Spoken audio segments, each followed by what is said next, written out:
Magandang umaga, magandang hapon, magandang gabi. Anong oras mo na ako napapanood? Isang mapagpalang araw sa ating lahat. At siyempre, ako ang inyong lingkod, ang hari ng mga sasakyan, 8 Gig Pep Talk. Ayan, wala muna tayong binibenta sa sasakyan.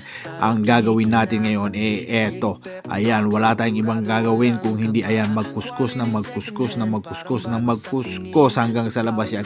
Lilihain natin para kuminis ang ating napakagandang sasakyan. At siyempre, ayan, magkukuskus pa rin hanggang sa mga gilid-gilid na yan para wala magiging problema hanggang sa labas ng mga pintuan, ganyan, puro ganyan. At siyempre kuskus pa rin sa mga kalawang at ayan, umextra pa ang pangit mo talaga. Ayan, joke lang po.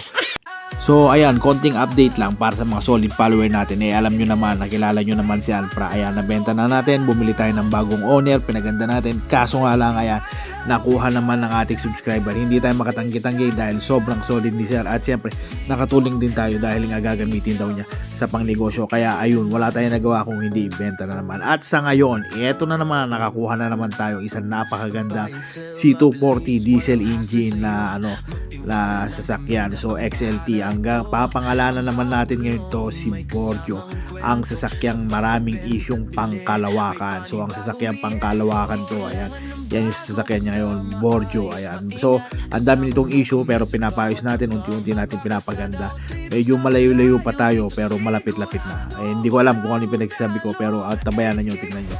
At eto na ngayon, ayan, so umpisahin natin kung saan mamadali. Ayan, pagpapipintura natin to para kahit pa paano gumanda naman. Kaya sa nakita nyo kanina yung intro natin sa ating vlog, puro linis-linis yan.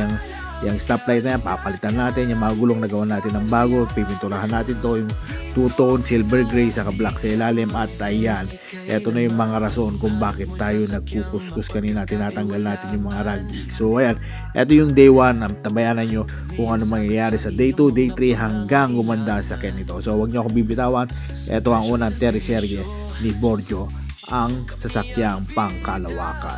See you on my next vlog. Bye bye.